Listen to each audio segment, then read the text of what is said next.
You guys very quickly about energy change, okay? This is what energy change means to me. So, for example, if you consult a reader, if you consult a psychic, if you consult somebody to get retrieve some spiritual advice about where you're supposed to be headed and what's in store for you, they usually would give you a time frame when things are projected to happen, right? And giving you a time frame does not mean that you can, take a step back and rest on your laurels and wait for the time frame to magically manifest whatever it is that you're hoping for. There also needs to be that exertion of energy from your end in order to bring things to fruition. But there's also needs to be, having that sense of that sense of peace to wait out for the energy to happen. And it depends on the situation. So, for example, if you're looking for a job and somebody tells you, 3 months' time, the job is not going to come through. And at the same time, if they tell you this person is going to be coming back in 3 months' time, and you don't wait for that 3 months period, and you reach out first, or you don't wait for the 3 months period to pass, and you consult another reader, it basically means that you have to wait for that timeline, for that energy change to happen before you can consult, further into a situation. Does that make sense? So I feel like a lot of you are very anxious for answers. You're the most forward-thinking sign of the zodiac. So I feel like you're constantly ahead of your time. You're constantly ahead of yourself, and you're constantly wondering about what's going to happen, what's going to take place, how is it going to pan out. And so you constantly seek validation, you constantly seek answers, and a lot of the answers might not, in the grand scheme of things, be very important. And so I just want to have a little bit of an advice, segue into an advice for you guys. Wait for the energy change to happen, okay? And then see how things pan out. So patience is something that needs to be cultivated from your end. And a lot of the times when we want answers, when we want to see into the future, there is an element here innately of control, wanting to control outcome, wanting to control a situation. And you might not look at it that way, but I feel like that's one of the ways in which wanting all of these things are manifesting in a way that indicates control. And so you might not get the answers that you're seeking because the universe wants you to be patient. The universe wants you to experience the whole process of waiting, the whole process of trusting that the universe has a divine plan in store for you, trusting your intuition and not having to consult somebody constantly. How does he feel about me? How does she feel about me? And trusting that the universe has somebody or a situation or a job or a boyfriend or a girlfriend that is something that you need, that and the universe has that in store for you. Okay, so this sense of faith and trust and feeling this inner calmness within yourself, those things I feel like all go hand in hand, and those things all need to be cultivated. Does that make sense? So I'm choosing to, go off on a tangent here regarding energy change because I'm getting a very anxious energies with you guys. And it's almost like it's almost feels like to me like you see what you want to see, you feel what you want to feel, and you're not looking at a situation realistically. You're not looking at the reality of a situation. So it's not so much that you're not a naive sign. So I don't want to say you're looking at the world through rose-colored glasses. I feel it's more like, despite the evidence, you see what you want to see and you only hear what you want to hear, and you're not looking at a situation objectively. So that's the first warning that I'm seeing here. Okay? And then the second thing is this. So let's just say I feel like a lot of you have gone through, experienced quite a bit of pain the past 3 years. Okay, so quite a bit of pain the past 3 years. And it's gotten to the point where you don't trust your intuition anymore. And you need to find a way to resolve it, and you need to find a way to get in touch with your intuition. So that means doing heavy meditation, doing heavy grounding, so that you're not running away with your thoughts, so that you're not like over analyzing, overthinking, and shooing away your intuition when those psychic intuitive hits are trying to come through. You need to learn to trust yourself. You need to learn to trust that there is divine timing, and you need to learn to trust your intuition, your gut instincts. And it's like a skill. The more you use it, the more it's activated. The less you rely on it, or the more you choose to ignore it, the duller it gets, and pretty soon it might not be there when you need it. So just be very careful about how we approach intuition. And innately, you are a very rational sign. And so through scientific inquiry, you through like deduction, through experimentation, through trial and error, you believe what you want to believe based on, circumstances, based on trial and error, based on these rational ways of thinking. And you might downplay the role that intuition has on your decision-making processes, on your ability to judge people. You might downplay overall intuition because it is faith-based. And so I feel like you might value rationality over intuition. And intuition is just something that you say you believe in, but I feel like deep down, a lot of you trust your rational mind a lot more than your intuition. And because of it, it might be actually very difficult for you to get in touch with your intuition, or even to trust your intuition. So having said those things, please don't get upset. I feel like it needs to be said because the reading is a little bit problematic. It's not bad. It's just I feel like you see what you want to see, and you're not seeing the warning signs. You're not seeing the red flags. You're not seeing like the pitfalls. So it's almost like you're seeing the best in a situation. You're hoping for the best. And when you're fixated on something, you only want the best. And everyone wants the best, but they're realistic. And I feel like because you're so fixated on this specific outcome, you can't really picture it being anything else. So I feel like you might have blinders on. You might ignore blind spots. You might ignore your intuition. Okay? And so let me talk about the past very quickly, and then I'll transition into the future to avert some of these things, okay? So you've been hurt really badly in the past, right? And I feel like some of you, I don't feel like you've learned. That's what it feels like to me. So you might have dated the same type of people in the past, and you're dating the same types again in the future. You might have dated somebody who's very exciting, very thrilling, very eccentric to be around. And they're all talk, no action. Okay? And I feel like you're repeating the same mistakes. You might have dated somebody that you have really strong attraction to, right? And, a lot of the attraction, a lot of the chemistry, it comes from like opposites. And I feel like you're dating somebody that is so different from you. They don't even have like the same goals. They don't even want a relationship, for example. And you're overlooking these things because you're just like, oh, the chemistry is so strong. I'll take what I can get, or eventually they'll, come around and they'll be right for me. And it's like, no, they're not right for you right now. And in the future, if you put your life on hold for them, I feel that you're going to be very disappointed further down the future, further down the line. And you're going to be a little bit resentful that you've waited, hoping that, they would be the right one. So I feel like there are pitfalls here that you have to avoid.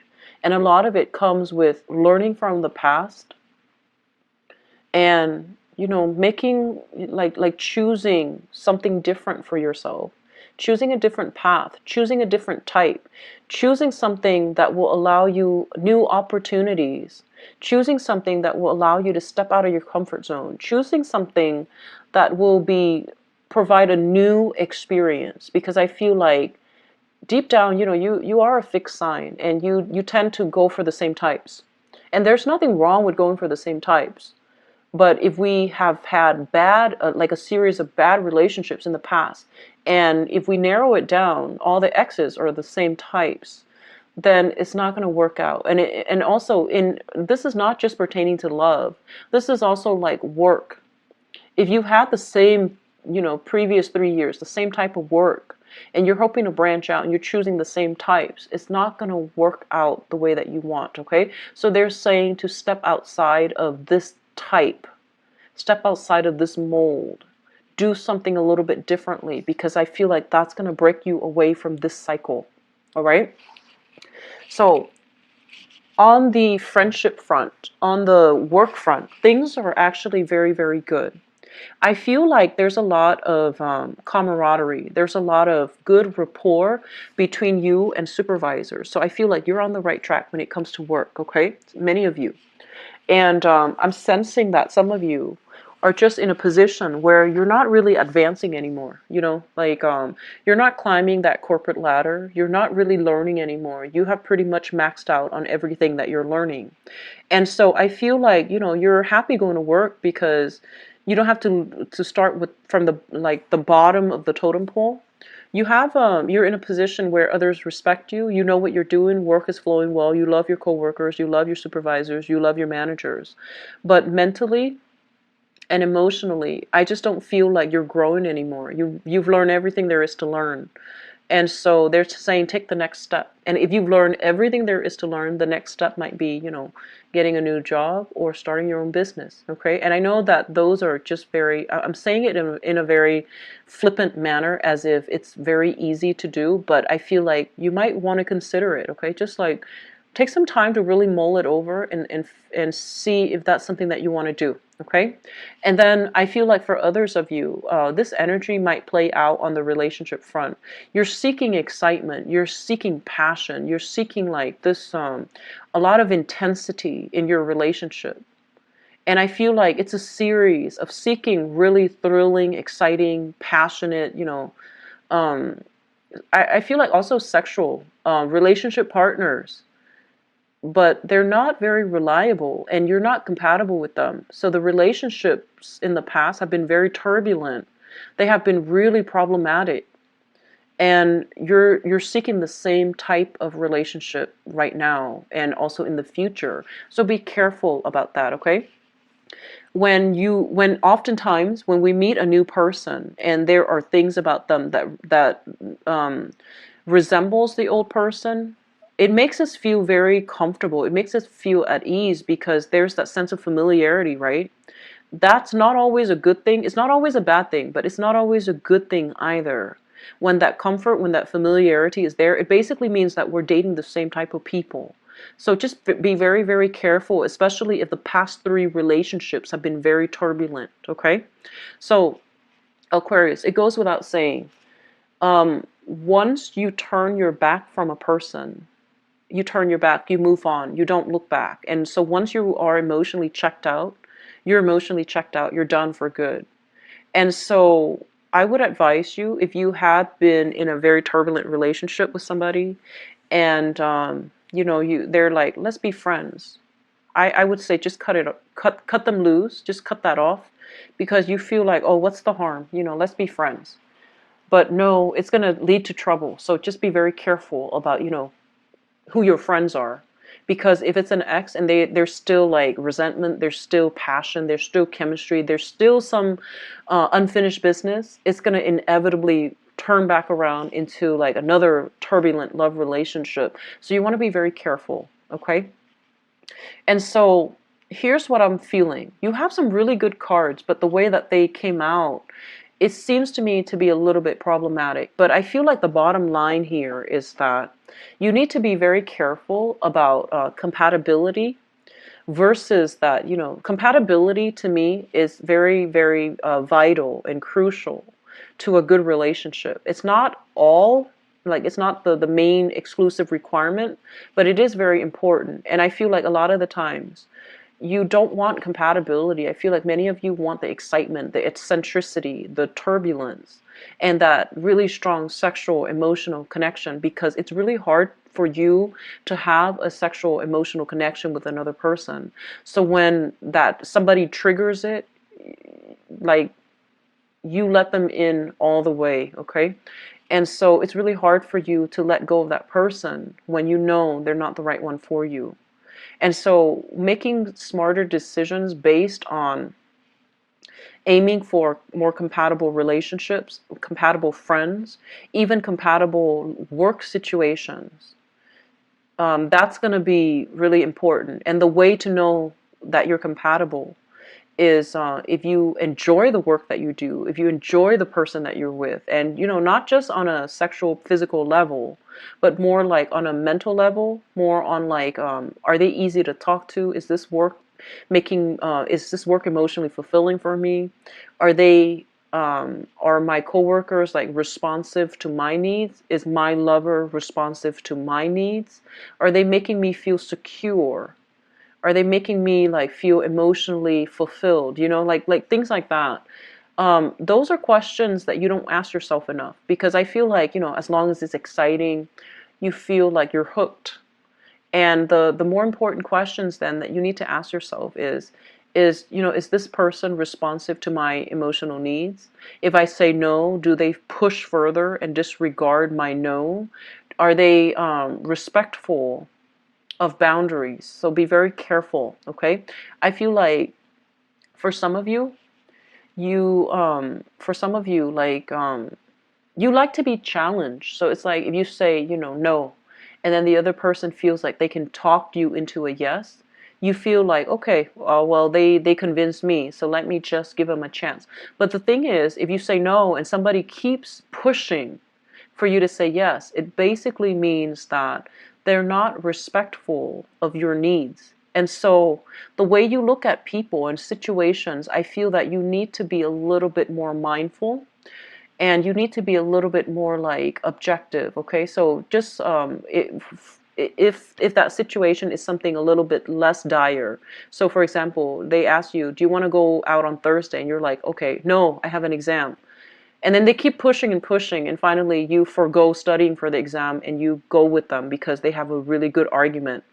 Put that situation in a different context. If they're like, do you want to sleep with me? You're like, no. And they try to convince you for whatever reason, either through persuasion or coercion. Does that make it okay? I feel like you have to look at a situation in a more definitive way when you're dealing with people that you are emotionally wrapped up with. Because it seems like when you go through life, logic is very black or white. But when it comes to love, it's not all black and white, and you make a lot of allowances. And I feel like you need to stand a lot firmer when you approach love relationships, because I feel like it's activating your heart chakra, and the emotions is not something that you guys are innately comfortable with, and so you might use a different framework when examining love relationship partner, and it might not be always objective, okay? So just something to be careful about. We have some really good cards here that indicate meeting a really, really good person that you will have a very strong emotional, intellectual, the whole nine yards. You will have a really good connection with. But while you're dealing with those, exciting, eccentric, but flaky people, while you're wasting your time with the riffraff, you might miss out on this opportunity to meet this really amazing person.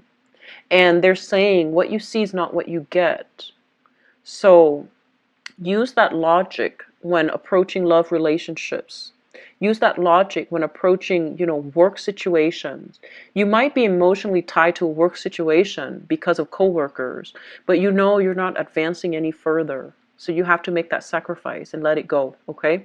You might like this person as a friend, but not so much as a lover.